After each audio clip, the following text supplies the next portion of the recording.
Hi everyone, welcome back to a new part of the Leading Women series, a small effort in the larger agenda of women empowerment at workplace. Today we are meeting someone who has spent over 20 years in the HR fraternity, leading and building teams in complex ecosystems of retail, banking, and e-commerce. She has spent 10 years with HSBC, 5 years with Flipkart, and is now one of the leading ladies of the growth story at WeWork.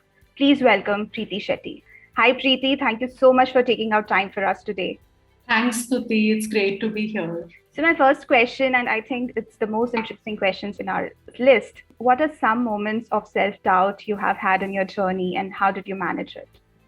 Without sounding arrogant, I don't experience self doubt very often nowadays. Mm-hmm. I try to operate from a position of curiosity and exploring further.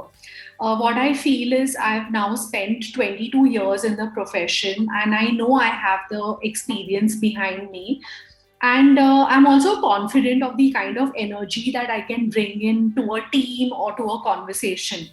So I think about it this way. I think that if I fail at something, I always have the opportunity to try again. But when I try as if this is the last chance I'm getting. So I think about failure that way. And in my head, whenever I've thought of a plan B, it just helps me to feel safer and maybe take more chances or just go for it.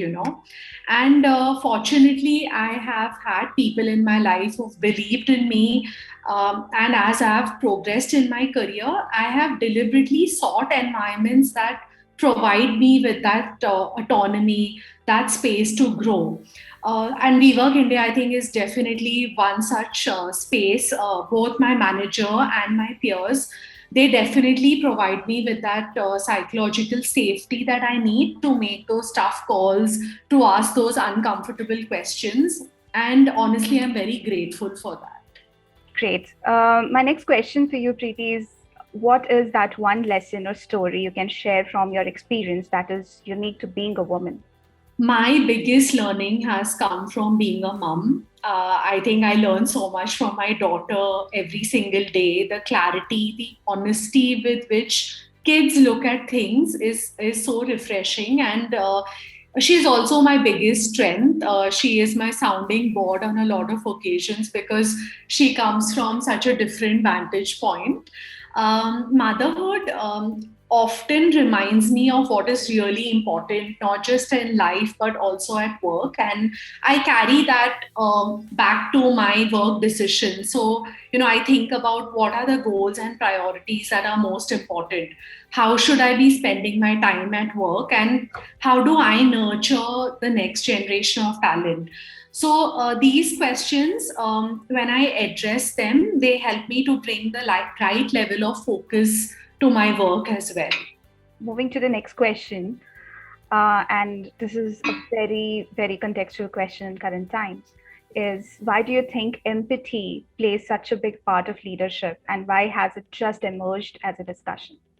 Yeah, it's a great question. I think our experiences of last year, they've served as a great reminder of how companies have to stand together in solidarity with the workforce in our fight against this virus. And the need for empathy is always amplified, whenever there's uncertainty and unpredictability in the environment around us. And that's where empathy has to play out in day-to-day interactions, between a manager and a teammate, or between a leader and the workforce, right? And also, I think when we are framing policies as leaders, we need to think empathetically about how this is going to land. And finally, I think the pandemic and the emerging hybrid and flexible work models that we're all talking about are going to require empathy so that work-life balance happens. Managing boundaries becomes easier, and equally we are able to drive performance and productivity. We are no longer living in a world where everyone on the team is operating from the same space and with at the same time. So that magnifies the need for empathy, and empathy is going to be required to drive results and outcomes with the same level of rigor that we were doing with before the pandemic. So empathy is, absolutely number one there on the list of leadership capabilities and skills that we should be looking for. Right. And I hope that it's here to stay. Absolutely.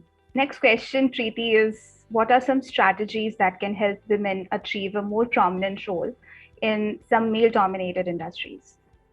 For me, I think hiring more women in strategic roles and senior roles is an imperative. This automatically leads to role modeling. It automatically gets younger women to aspire for and apply for management positions. So, hiring more women has to become a mandate.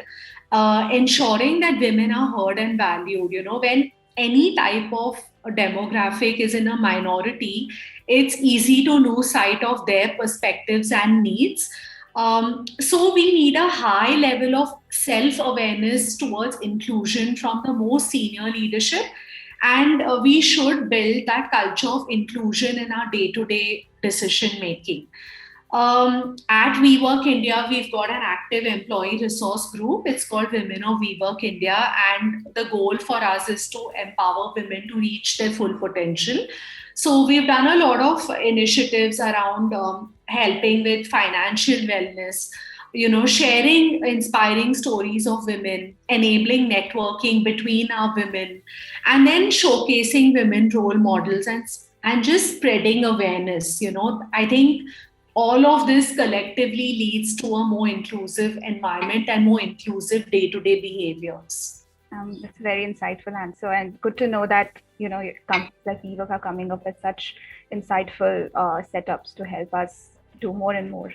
Yeah, absolutely. I think corporate India has such an important role to play here, and we all need to do our bit.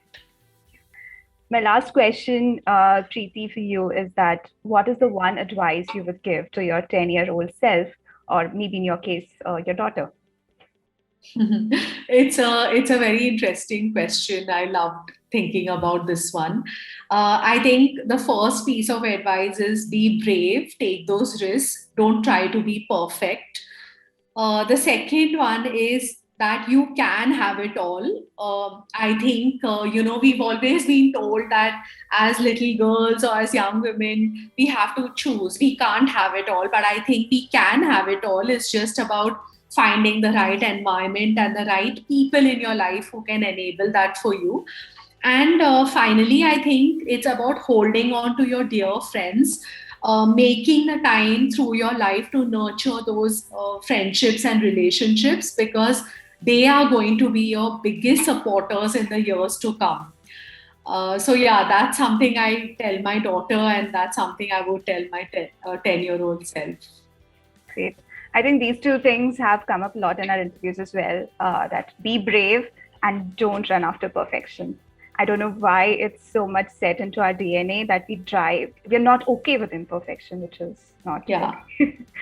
So yeah. I think that makes a lot of sense, Preeti. That brings us to the end of this interview, and it's really been an honor and a pleasure to speak with you about all these important topics.